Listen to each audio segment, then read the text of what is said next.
ഹത്രസ് ദുരന്തത്തിൽ യുപി മുഖ്യമന്ത്രി യോഗി ആദിത്യനാഥ് മാധ്യമങ്ങളെ കാണുന്നു. തത്സമയ ദൃശ്യത്തിലേക്ക്. इस पूरी जो अभी हादसा है, इस हादसे में 121 श्रद्धालुओं की मृत्यु हुई, जो उत्तर प्रदेश के साथ साथ हरियाणा, राजस्थान और मध्य प्रदेश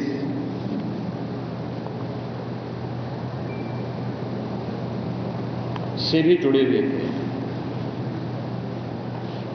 उत्तर प्रदेश में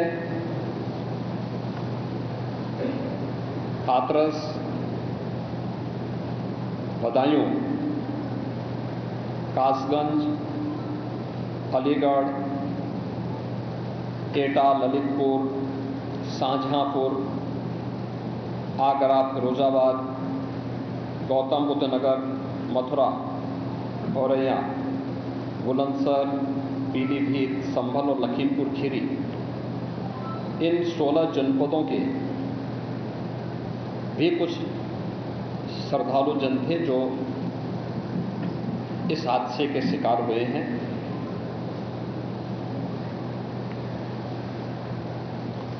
121 में से 6 मृतक ऐसे थे जो अन्य राज्यों से थे, जिनमें ग्वालियर मध्य प्रदेश से 1 थे, हरियाणा से 4 थे और राजस्थान से 1 थे। हाथरस के जिला हॉस्पिटल में मैंने जो घायल हैं, 31 ऐसे घायल हैं जो हाथरस, अलीगढ़, एटा और आगरा के हॉस्पिटल में जिनका उपचार चल रहा है, और उसमें लगभग सभी आउट ऑफ डेंजर है।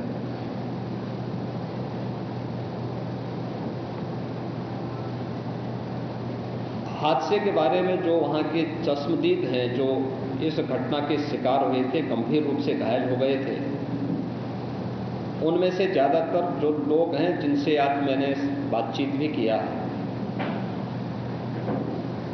वे सभी इस बात को बोलते हैं कि हादसा कार्यक्रम के उपरांत जब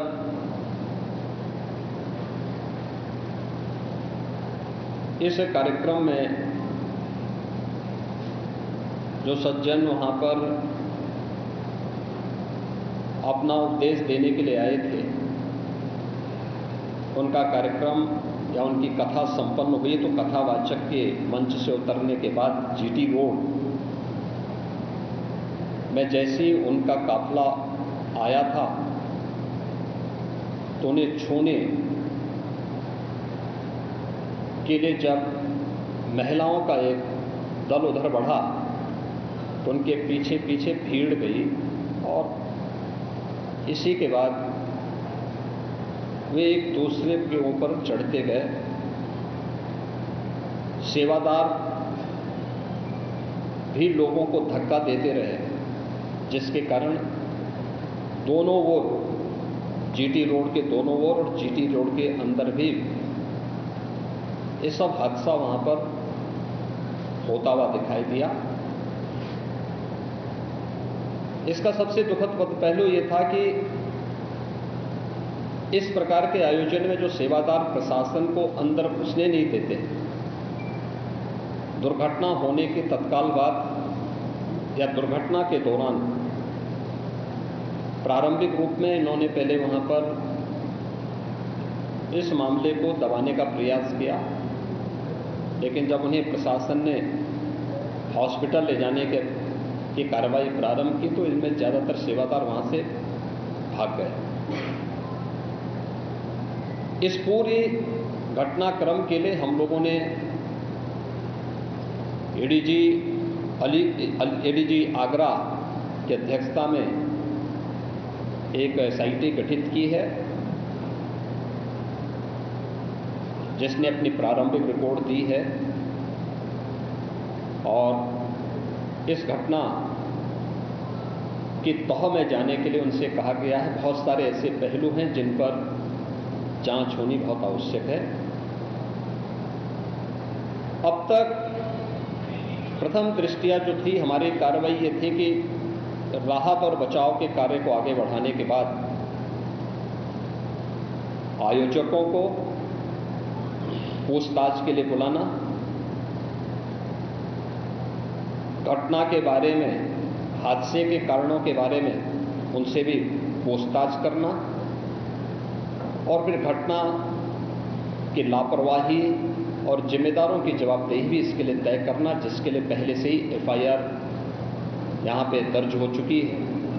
इसके लिए कार्रवाई आगे बढ़ रही है।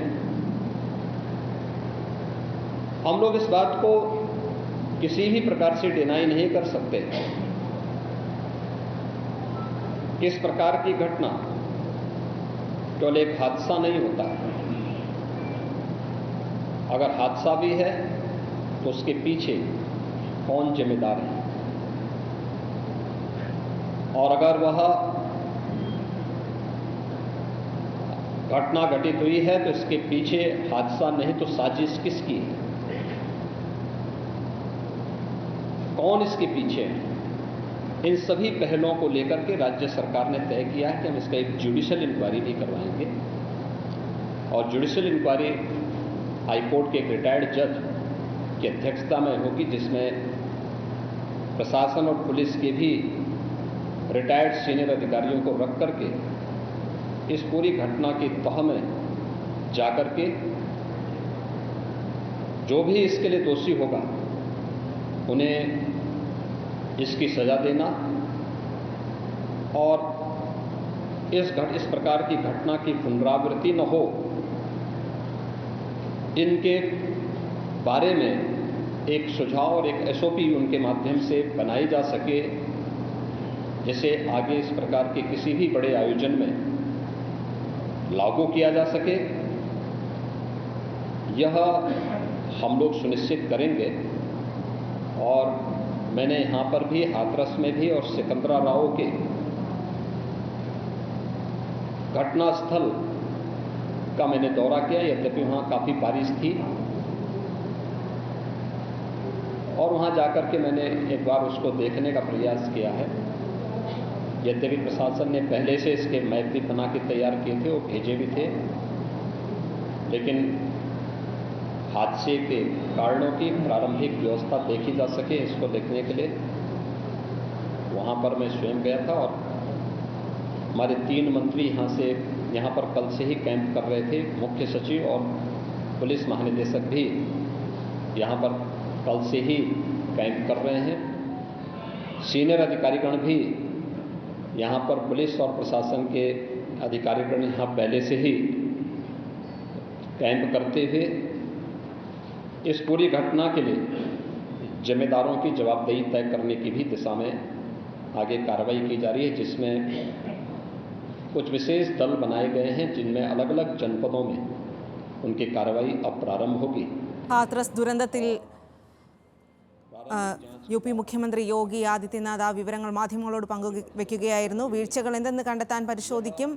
ഹാഥ്രസ് സന്ദർശിച്ച ശേഷമായിരുന്നു യുപി മുഖ്യമന്ത്രി യോഗി ആദിത്യനാഥ് മാധ്യമങ്ങളെ കണ്ടത്. സംഘാടകർ അപകടമുണ്ടായത് മറച്ചു